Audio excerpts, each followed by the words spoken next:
सावरी है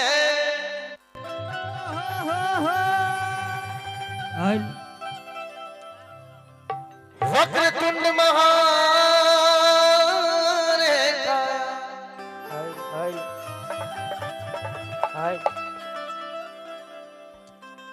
सूर्य कोटि समप्रभा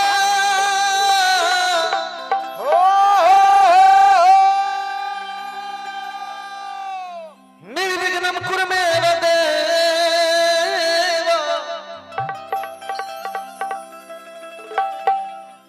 सर्वकार्येषु सर्वदा।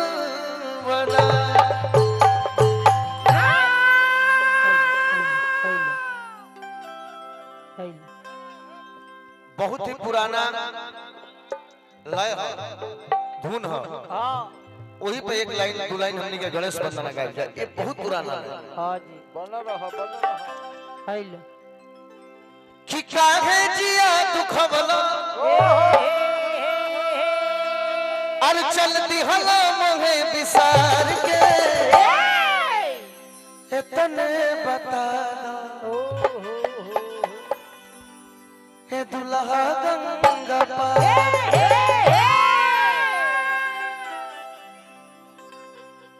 जख्म में लिख कि चंदन करेल बंदन अरे गौरी है गणराज जी अरे आइए गजानन सफल करी हमरो काज जी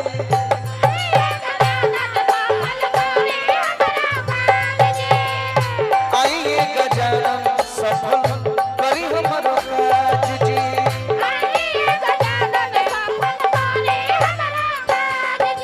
चंदन करेल बंदन चंदन करेल बंदन चंदन करेल बंदन चंदन करेल बंदन गौरी है गणराज जी आइए गजानन सफल करी हमरो काज जी आइए गजानन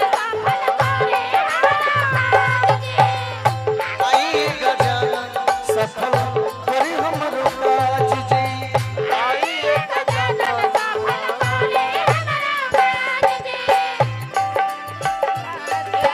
फूल गाएंगे राम आएंगे मेरे झोपड़ी के भाग फूल गाएंगे राम आएंगे हो राम आएंगे तो अंगना सजाएंगे राम आएंगे तो राम आएंगे मेरे झोपड़ी के भाग खुल जाएंगे राम आएंगे मेरे झोपड़ी के भाग खुल जाएंगे राम आएंगे आइए गजानन सफल करी हमरो काज जी आइए गजानन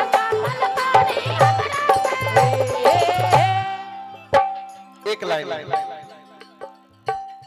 विघ्न विनायक रहुआ मंगल के करता मंगलक दाता हो मंगलक दाता रहुए ही नमवे बाबा दुनिया पुकारता दुनिया पुकारता बाबा दुनिया पुकारता देवदल में प्रथम पूजैनी देवदल में प्रथम पूजनी देवदल में प्रथम पूजैनी देवदल में प्रथम पूजनी सुनी है महाराज जी आइए गजानन सफल करी हमरो काज जी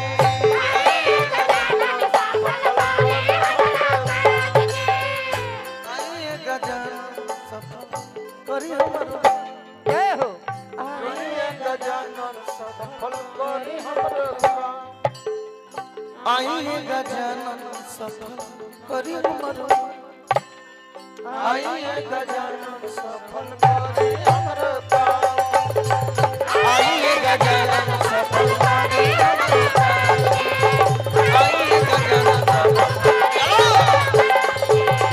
आइए गजानन सफल हेलो हेलो बनो रहो बहुत बहुत धन्यवाद। एक भजन समाप्ति भइल। भैया उठाओ एकरा।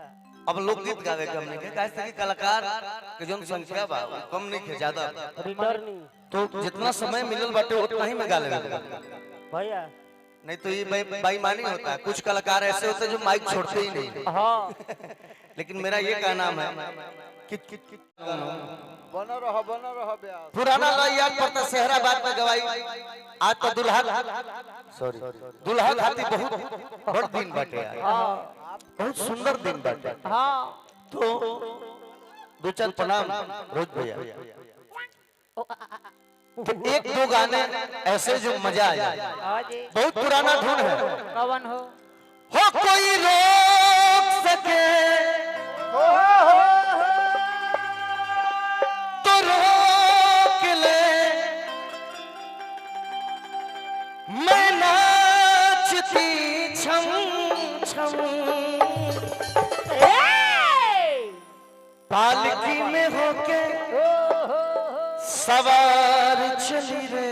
वाह वाह। अरे जिया जिया। मैं तो अपने साजन के द्वार चली।